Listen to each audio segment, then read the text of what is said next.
എൻ്റെ പേര് തോമസ് വിശാൽ. ഇതെൻ്റെ അമ്മ പൗളീന ഡൊമിനിക്. ഇതെൻ്റെ ഇളയ മകൾ ജാസ്ലിൻ മരിയ. ഞാൻ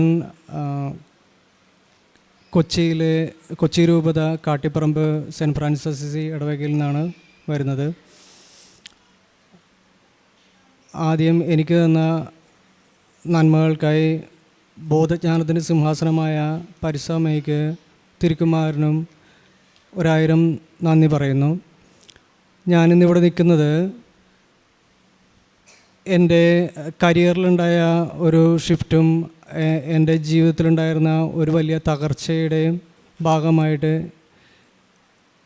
ഞാൻ ഇവിടെ വന്ന് ഉടമ്പടി എടുക്കുകയുണ്ടായി. ഉടമ്പടി എടുത്തത് 2024 ഏപ്രിൽ 23-ാം തീയതിയാണ് ഞാൻ ഉടമ്പടി എടുക്കുന്നത്. ആ സമയത്ത് ഞാനൊരു വലിയ ഫിനാൻഷ്യൽ ബാധ്യതയിലേക്ക് പോവുകയുണ്ടായി. ഒരു ക്രിപ്റ്റോ ട്രേഡിംഗ് മൂലം ഒരു റോങ് പ്ലാറ്റ്ഫോമിലേക്ക് ഞാൻ പോയി അതിൻ്റെ ചതിക്കുഴിയിൽ വീണു. ഞാൻ ഒരുപാട് തകർന്നു പോയി. എൻ്റെ സമ്പാദ്യമെല്ലാം പോയി. ഞാനൊരു IT പ്രൊഫഷണലായിരുന്നു. ഈ സംഭവം നടക്കുന്നതിൻ്റെ കൂടെ തന്നെ എൻ്റെ കമ്പനിക്ക് ഒരുപാട് പ്രൊജക്റ്റ് ലോസ് സംഭവിക്കുക. അവർ ഒരു വലിയ കമ്പനി ഒരു തകർച്ചയിലേക്ക് പോയിക്കൊണ്ടിരിക്കുകയും ചെയ്യുന്നു. ആ സമയത്ത് വേറെ ജോലി ഞാൻ നോക്കാൻ തുടങ്ങി. ഒന്നും ലഭിക്കുന്നില്ലായിരുന്നു. ഞാൻ ഈ സമയമൊന്നും മാതാവിനോടുള്ള ഒരു പ്രാർത്ഥന മുടക്കുകയോ പിതാവായ ദൈവത്തിനെ കുറ്റപ്പെടുത്തുകയോ ചെയ്തില്ല. എന്നെ ഏറ്റവും കൂടുതൽ ഉദ്ബോധിപ്പിച്ചിട്ടുള്ള ഒരു ബൈബിളിലെ പുസ്തകം എന്ന് പറയുന്നത് ജോബിൻ്റെ പുസ്തകവും രണ്ടാമത്തത് തോബീത്തിൻ്റെ പുസ്തകവുമായിരുന്നു. ഇതെപ്പോഴും ഞാൻ മനസ്സിൽ സൂക്ഷിക്കുന്ന 2 പുസ്തകങ്ങളാണ്. അപ്പോൾ ഞാൻ പ്രാർത്ഥനയിൽ തുടർന്നുകൊണ്ടിരുന്നു. ഞാൻ കരുതി ഇനി എൻ്റെ കരിയറിൽ പുതിയൊരു ഈ പ്രൊഫഷൻ്റെ സെയിം പ്രൊഫഷനിലേക്ക് ഇനിയൊരു ജോലി ലഭിക്കുമെന്നുള്ളൊരു വലിയ പ്രതീക്ഷയൊന്നുമില്ലായിരുന്നു. എല്ലാവരും പറഞ്ഞു വേറെ എന്തെങ്കിലും നോക്കാം. വീട്ടിൽ മദറൊക്കെ പറഞ്ഞു വേറെ എന്തെങ്കിലും നോക്കാം. ശരി, ഞാനവർ പറഞ്ഞു മാതാവിൻ്റെ ആഗ്രഹം പിതാവിൻ്റെ ഹിതമനുസരിച്ചിട്ട് എന്താണോ എനിക്കിനി ലഭിക്കുന്നത് അതിലേക്ക് പോകാം എന്നുള്ളൊരു വലിയ ഇതിലേക്ക് വലിയ പ്രതീക്ഷകളൊന്നുമില്ലായിരുന്നു. ഞാനതങ്ങനെ പതുക്കെ വിട്ടു. അപ്പോൾ എൻ്റെ ഉള്ളിൽ എന്തായാലും ഒരു ആഗ്രഹം ഉണ്ടായിരുന്നു. ഞാൻ ഇത്രയും കാലം വർക്ക് ചെയ്ത എൻ്റെ പ്രൊഫഷൻ ഇത് തന്നെയാണ്. അപ്പോൾ എനിക്ക് ഇതിൽ തന്നെ കിട്ടണം എന്നൊരു ആഗ്രഹമുണ്ടെങ്കിലും ഞാൻ വേറെ എന്ത് ജോലി ചെയ്യാനും തയ്യാറായിരുന്നു. അങ്ങനെ പുറത്തേക്ക് പോകാനായിട്ട് ഇതിനിടയ്ക്ക് കാനഡ ഒരു PR ആപ്ലിക്കേഷൻസ് കൊടുത്തിരുന്നെങ്കിലും ഫൈനൽ സ്റ്റേജിൽ ഇതേ സമയത്ത് തന്നെ അതും റിജക്റ്റായിപ്പോയി. പിന്നെ വേറെ ഏതെങ്കിലും യൂറോപ്യൻ കൺട്രീസ് നോക്കാമെന്ന് വിചാരിച്ചാൽ അത് കൊടുത്ത അതിനൊരു റിപ്ലൈ ഇല്ല. അതും അങ്ങനെ ഒരു റിപ്ലൈയും ഇല്ലാത്തൊരവസ്ഥയിലേക്ക് പോയി. ഞാൻ എൻ്റെ ഈ സമയത്ത് ബ്രദർ ഇൻ ലോയുടെ ഒരു ഓർഗനൈസേഷനിൽ ഞാനവിടെ എൻ്റെ പ്രൊഫഷനല്ല, അത് അക്കൗണ്ട്സാണ്. അവിടെ ചെറിയൊരു ജോലിയായിട്ട് എനിക്ക് അവിടെ തരപ്പെടുത്തി തന്നു. അങ്ങനെ ഞാനതുമായിട്ട് മുന്നോട്ട് പോയിരുന്നു. അതിവിടെ ആയിരുന്നില്ല, കോഴിക്കോടായിരുന്നു. അങ്ങനെ ഞാൻ അവിടെ ഒരു 6 മാസത്തോളമായി അവിടെ വർക്ക് ചെയ്തുകൊണ്ടിരിക്കുന്നത്. ഈ സമയത്ത് ഞാൻ എൻ്റെ നിരവധിയായ എൻ്റെ ഈ പ്രശ്നങ്ങളൊക്കെ എല്ലാം പതുക്കെ മാറുന്നു. എൻ്റെ ഫാമിലി എന്നെ ഒരുപാട് സപ്പോർട്ട് ചെയ്തു അതിൻ്റെ കാര്യത്തിൽ. അതിൽ ഞാൻ അവരോട് എല്ലാവരോടും പ്രത്യേകം നന്ദി പറയുകയാണ്. ഈ സമയത്താണ് എനിക്കൊരു ബോധമുണ്ടായിരുന്നു. ഞാൻ ജപമാല ചൊല്ലുമ്പോൾ സാധാരണ പ്രത്യേകിച്ചൊന്നും നിയോഗങ്ങളൊന്നും വെക്കുകയില്ല. ചുമ്മാ ജപമാല നന്മ പറഞ്ഞവരെയും ചൊല്ലുക, രഹസ്യങ്ങളൊക്കെ എല്ലാം ചൊല്ലുക, ഇങ്ങനെ പോയിക്കൊണ്ടിരിക്കുകയായിരുന്നു. ഈ 2-3 ആഴ്ച മുമ്പാണ് എനിക്ക് ഒരു പരിശുദ്ധാത്മാവിൻ്റെ ഒരു വെളിപ്പെടുത്തൽ പോലെ തോന്നി തുടങ്ങിയത്. നിയോഗം വെച്ച് പ്രാർത്ഥിക്കണം. നിയോഗം പ്രധാനമായിട്ടും വെക്കാനായിട്ട് എനിക്ക് തോന്നിപ്പിച്ചിരുന്നത് വെച്ചിട്ടുണ്ടെങ്കിൽ ഹോളി യുക്രിസ്റ്റിനെ പറ്റിയുള്ള നിയോഗമായിരുന്നു. അത് യുക്രിസ്റ്റിൻ്റെ ആ ഒരു വലിയ മഹത്വം അത് നിഷേധിക്കുന്ന പലരിലേക്കും വെളിപ്പെടുത്തി കിട്ടണം. അതോടൊപ്പം മാതാവിനെ നിഷേധിക്കുന്ന പലരിലേക്കും അത് വെളിപ്പെട്ട് കിട്ടണം എന്നുള്ളൊരു വലിയ നിയോഗമായിരുന്നു. ഞാൻ എൻ്റെ ഒരു രഹസ്യത്തിൽ എപ്പോഴും അത് വെച്ചിരുന്നത്. ഈ 2-3 ആഴ്ച ഇത് തുടങ്ങി 2 ആഴ്ച കഴിഞ്ഞപ്പോഴേക്കും എൻ്റെ ഫ്രണ്ട് എന്നെ വിളിച്ചു. ഇങ്ങനെ ഒരു കമ്പനിയിൽ ഒരു ഓപ്പണിംഗ് വന്നിട്ടുണ്ട്, അവരുടെ ഇൻഹൗസ് ടീമിലേക്കാണ്. നമ്മുടെ എൻ്റെ അതേ പ്രൊഫൈലാണ്, വെബ് ഡെവലപ്പറാണ്. അപ്പോൾ അതേ പ്രൊഫൈലിലേക്കാണ്. ഇത് പ്രത്യേകിച്ച് ഇൻ്റർവ്യൂ ഒന്നും ഉണ്ടാവുന്നില്ല. ജസ്റ്റ് അവനെല്ലാ കാര്യങ്ങളൊക്കെ എല്ലാം പുള്ളിനോട് പറഞ്ഞിട്ടുണ്ട്. ഇങ്ങനെയുള്ള കാര്യങ്ങളല്ല, ഓൾറെഡി അതിനെപ്പറ്റി ഡിസ്കഷനൊക്കെ എല്ലാം കഴിഞ്ഞ് ഞാനുമായിട്ട് ചെറിയൊരു ഡിസ്കഷൻ ഉണ്ടായിരുന്നു.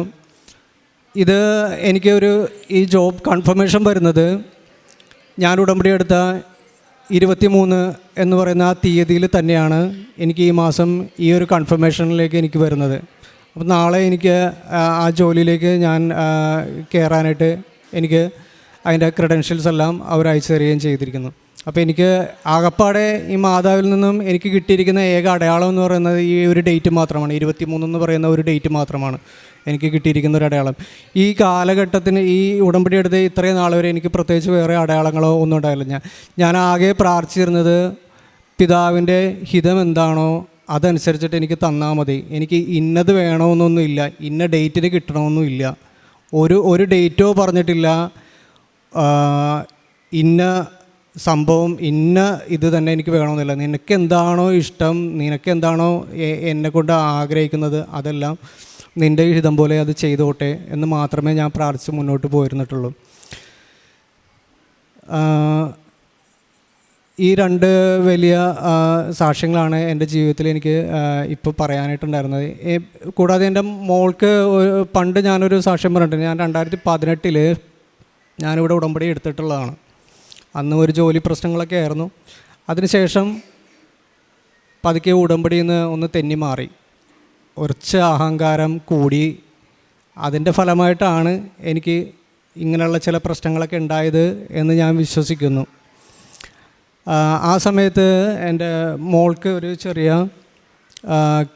ഇങ്ങനെ അലർജിക്ക് വരുമായിരുന്നു. ഞാനത് അവളുടെ കാലിൽ മാതാവിൻ്റെ തൈലം പുരട്ടി അത് പിന്നീട് അത് മാറുകയാണ് ഉണ്ടായത്. അതൊരു വലിയ സാക്ഷ്യമായിട്ട് ഞാൻ പണ്ട് പറഞ്ഞിട്ടുള്ളതാണ്. അന്ന് യൂട്യൂബൊന്നും ഇല്ലായിരുന്നു, അങ്ങനെ അപ്ലോഡൊന്നും ചെയ്തതായിട്ട് ഞാൻ കണ്ടില്ല. ഈ സമയത്ത് ഞാനതൊന്നും കൂടി ഓർത്ത് ഞാനത് പറയുകയാണ്. എനിക്ക് എൻ്റെ ഇവിടെ ആൾക്കാരിൽ കയറിയെന്ന് അങ്ങനെ ഒരു സാക്ഷ്യം പറയണമെന്നുള്ള ഒരു ആഗ്രഹം പണ്ട് എൻ്റെ മനസ്സിൽ അങ്ങനെ കിടന്നിരുന്നു. അന്നത് സാധിച്ചില്ല. പക്ഷേ ഇന്ന് മാതാവ് അതിന് ഒരു വഴിയൊരുക്കിയിരിക്കുന്നതായിട്ട് മാതാവിന് പ്രത്യേകം നന്ദി പറയുകയാണ്. എൻ്റെ പ്രേക്ഷിത പ്രവർത്തനമായിട്ട് ഞാൻ ചെയ്തിരുന്നത് പത്രം ഞാൻ കൊടുക്കാറുണ്ട്. ക്രൈസ്തവ മേഖലയിലും ഞാൻ റെയിൽവേ സ്റ്റേഷനിലൊക്കെ കൊടുത്തിരുന്നു. എനിക്ക് ആയിക്കോട്ടെ, ഞാൻ ഒറ്റയടിക്ക് പത്രം കൊടുത്ത് തീർക്കാറില്ല. പകുതി ചിലത് പള്ളിയിൽ കൊടുക്കും, കുറച്ച് വേറെ എവിടെയെങ്കിലുമൊക്കെ നിന്ന് കൊടുക്കും. ബസ് സ്റ്റോപ്പിലല്ല, പള്ളിയുടെ ഫ്രണ്ടിൽ പുറത്ത് യാത്രക്കാർ പോകുന്ന സ്ഥലത്തൊക്കെ ആയിരിക്കും നിന്ന് കൊടുക്കുന്നത്. കൂടാതെ കാരുണ്യപ്രവൃത്തികളായിട്ട് പൊതിച്ചോറ് വഴിയിലൊക്കെ കൊടുക്കാറുണ്ട്. വഴിയിലല്ല, ഞങ്ങളുടെ ആ ഭാഗത്തായിട്ട് 2-3 അപ്പന്മാരുണ്ട്. അപ്പോൾ പറ്റാവുന്ന രീതിയിൽ അവർക്ക് കൊടുക്കാറുണ്ട്. പിന്നെ എന്തെങ്കിലും ആരെങ്കിലും കാണുകയാണെങ്കിൽ എന്തെങ്കിലും ഒരു ബ്രെഡ് എന്തെങ്കിലുമൊക്കെ മേടിച്ച് ആ സമയത്ത് ചിലപ്പോൾ രാത്രി കാലങ്ങളൊക്കെ ആയിരിക്കും, ഞാൻ പുറത്ത് എവിടെയെങ്കിലും പോകുമ്പോഴായിരിക്കും ഇത് ആരെങ്കിലും കാണുന്നത്. അപ്പോൾ അവർക്ക് അങ്ങനെ മേടിച്ച് കൊടുത്ത് പറ്റുന്ന രീതിയിൽ ഞാനങ്ങനെ സഹായിക്കാറുണ്ടുള്ളത്. പിന്നെ അടുത്തൊരു അഗതി മന്ദിരമുണ്ട്, അവിടെ ഇടയ്ക്ക് പോയിട്ടുണ്ട്. അവിടേക്ക് വേണ്ട സഹായങ്ങളൊക്കെ തന്നിൽ കഴിയുന്നത് ചെയ്തു കൊടുക്കാറാണ് ചെയ്യുന്നത്. ഇത്രയും വലിയൊരു അനുഗ്രഹം തന്ന തിരുക്കുമാരനും മാതാവിനും പ്രത്യേകം എൻ്റെ നന്ദി പറയുന്നു. ഇനിയും ഉടമ്പടിയിൽ തെന്നിമാറാതെ ജീവിക്കണമെന്നാണ് ഞാൻ ആഗ്രഹിക്കുന്നത്. അതിന് എൻ്റെ അമ്മ മാതാവ് സഹായിക്കുമെന്ന് ഒരു വലിയ വിശ്വാസത്തോടു കൂടി ഞാൻ നിർത്തുന്നു. ഞാൻ 2024 ഏപ്രിൽ 23 ഉടമ്പടി എടുത്തത്. എൻ്റെ മകന് വേണ്ടിയിട്ടാണ് ഞാൻ ആദ്യമായിട്ട് ഉടമ്പടി എടുത്തത്. അപ്പോൾ മകനിപ്പോൾ നല്ലൊരു ജോലി ഇപ്പോൾ കിട്ടി. ജോലിയില്ലാത്ത അവസരത്തിൽ അവൻ്റെ കഷ്ടപ്പാടും ദുരിതമൊക്കെ കണ്ടപ്പോഴാണ് ഞാൻ അവന് വേണ്ടിയിട്ട് ഉടമ്പടി എടുത്തത്. ഇപ്പോൾ അവന് നല്ലൊരു ജോലി ലഭിച്ചു.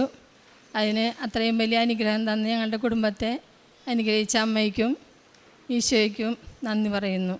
പപ്പയ്ക്ക് ജോലി തന്ന ഈശോയ്ക്കും അമ്മ മാതാവിന് 1000 നന്ദി.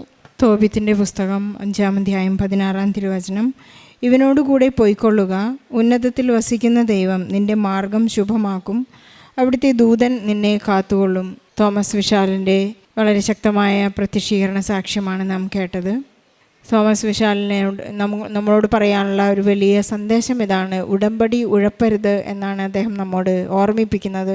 കാരണം 2018 ഉടമ്പടി എടുത്തതിന് ശേഷം തനിക്ക് ആവശ്യമായ അനുഗ്രഹം കിട്ടിക്കഴിഞ്ഞപ്പോൾ അദ്ദേഹം പിന്നെ വളരെ പതുക്കെയായി ഉടമ്പടി പ്രാർത്ഥനകളും ഉടമ്പടി പ്രവർത്തന രീതികളുമെല്ലാം ഒന്ന് ഉഴപ്പിയതിൻ്റെ ഭാഗമായി വീണ്ടും പരിശുദ്ധ അമ്മയുടെ അടുത്തേക്ക് ഓടി വരേണ്ട ഒരു വലിയ സാഹചര്യം, വലിയ ഒരു ജീവിത പ്രതിബദ്ധത അദ്ദേഹത്തിനുണ്ടായപ്പോൾ പരിശുദ്ധ അമ്മയെ ചേർത്ത് പിടിച്ച് വീണ്ടും അദ്ദേഹം ഉടമ്പടി പുതുക്കി പ്രാർത്ഥിച്ചു. അതൊരു വലിയ സങ്കടത്തിൻ്റെ സമയമായിരുന്നു. പല മക്കളും ഇവിടെ വന്ന്, അമ്മമാരും ഇവിടെ വന്ന് ഉടമ്പടി പറയുമ്പോൾ ഉടമ്പടി പ്രത്യക്ഷീകരണ സാക്ഷ്യം ഏറ്റു പറയാറുണ്ട്. ഞാൻ എൻ്റെ മക്കൾക്ക് വേണ്ടി ആണ് സാക്ഷ്യം പറയുന്നത്. പക്ഷെ മക്കൾ ചിലരെല്ലാം ഉടമ്പടി എടുക്കാൻ മടിച്ച് പിന്നോട്ട് നിൽക്കുന്നുണ്ട്. കാരണം അതിന് ഉപവസിക്കണം, കൃത്യമായി കുമ്പസാരിക്കണം, കൃത്യമായി വിശുദ്ധ ബലിയിൽ പങ്കെടുക്കണം. ഇതെല്ലാം ഒരു സമയമില്ലാത്ത ഒരവസ്ഥയായിട്ടാണ് മക്കൾ ഒരു എക്സ്ക്യൂസ് പറയാറുള്ളത്. പക്ഷേ ഈ അമ്മ മകന് വേണ്ടി പ്രാർത്ഥിച്ചപ്പോൾ മകനും അതോടുകൂടി തന്നെ കുടുംബം മുഴുവനും ഉടമ്പടി എടുത്ത് പ്രാർത്ഥിക്കുന്ന ഒരു വലിയ അത്ഭുതമാണ് നമുക്ക് കാണാൻ സാധിക്കുന്നത്. വിശാൽ IT പ്രൊഫഷണലാണ്. ജോബിനെ പോലെ പ്രാർത്ഥിക്കുന്ന ഒരു നല്ല ഹൃദയം അദ്ദേഹത്തിന് ഈശോ നൽകിയിരിക്കുകയാണ്. കാരണം നീ എടുത്തു, നീ തന്നു, നീ എടുത്തു, നിൻ്റെ നാമം വാഴ്ത്തപ്പെടട്ടെ എന്നാണ് ജോബ് പ്രാർത്ഥിച്ചുകൊണ്ടിരുന്നത്. ദൈവത്തിൻ്റെ ഹിതം എന്നിൽ നിറവേറട്ടെ എന്ന് അദ്ദേഹം തുടർച്ചയായി പ്രാർത്ഥിച്ചുകൊണ്ടിരുന്നു. 1 വർഷക്കാലം അദ്ദേഹത്തിന് ജോലി നഷ്ടപ്പെട്ടിട്ട് വീണ്ടും ജോലി കിട്ടാനായിട്ട് 1 വർഷക്കാലം പ്രാർത്ഥിച്ചത് ഒട്ടും തന്നെ നഷ്ടമായിട്ടില്ല, അല്ലെങ്കിൽ എൻ്റെ പ്രത്യാശയ്ക്ക് അല്പം പോലും ഉടവ് വന്നിട്ടില്ല എന്നാണ് തോമസ് വിശാൽ പറയുന്നത്.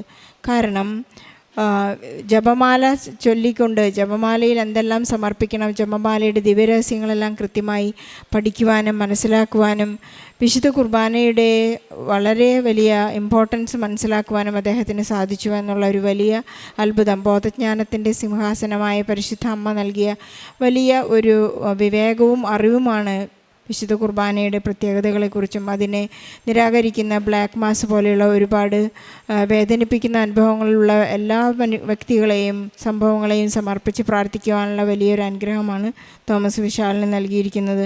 അതുപോലെ തന്നെ കുടുംബം മുഴുവനും പ്രാർത്ഥനയിലേക്ക് വരുവാനും എന്തൊക്കെ തന്നെ ഉണ്ടായാലും ഒരിക്കലും ഈശോയെ ഉപേക്ഷിക്കാതെ, പരിശുദ്ധ അമ്മയുടെ മാധ്യസ്ഥ ഉപേക്ഷിക്കാതെ ഒരു ദിവസം പോലും കടന്നു പോകാതിരിക്കാനോ പ്രത്യേകം ശ്രദ്ധിച്ചുകൊണ്ടിരിക്കുകയാണ്. തോമസ് വിശാലിൻ്റെ ഈ സാക്ഷ്യത്തോട് ചേർത്ത് നമ്മുടെ എല്ലാ ജീവിത നിയോഗങ്ങളെയും സങ്കടങ്ങളെയും ചേർത്ത് വയ്ക്കാം. എത്ര തന്നെ ജീവിത ഭാരങ്ങളുള്ള പ്രശ്നങ്ങളായാലും പരിശുദ്ധ അമ്മ അതെല്ലാം ലഘൂകരിച്ച് തരും. പരിശുദ്ധ അമ്മയുടെ മാധ്യസ്ഥം നമുക്കുണ്ടായിരിക്കും. ദിവ്യബലിയിൽ നമുക്ക് പരിപൂർണമായി പങ്കുകൊള്ളുകയും ഈശോയുടെ മാധ്യസ്ഥവും ഈശോയുടെ തിരുരക്തത്തിൻ്റെ ആ വലിയ സംരക്ഷണം നമുക്ക് ഏറ്റുവാങ്ങുകയും ചെയ്യാം. നമ്മുടെ എല്ലാവരുടെയും നിയോഗങ്ങളെ ചേർത്ത് വെച്ചുകൊണ്ട് വിശാലിൻ്റെ ഈ സാക്ഷ്യത്തിന് ഈശോയ്ക്കും പരിശുദ്ധ അമ്മയ്ക്കും നല്ലൊരു കയ്യടി നൽകി സാക്ഷ്യം നമുക്ക് സമർപ്പിക്കാം. അത്യപൂർവ ദൈവാനുഭവങ്ങൾ ഇനി നിങ്ങൾക്കും സ്വന്തം. ഈ യൂട്യൂബ് ചാനൽ ഇതുവരെ സബ്സ്ക്രൈബ് ചെയ്തിട്ടില്ലെങ്കിൽ ഇപ്പോൾ തന്നെ സബ്സ്ക്രൈബ് ചെയ്യുക. ഈ വീഡിയോ ഇപ്പോൾ തന്നെ നിങ്ങളുടെ സുഹൃത്തുക്കൾക്ക് ഷെയർ ചെയ്തുകൊണ്ട് കർത്താവിൻ്റെ പ്രേക്ഷിതരാകുക.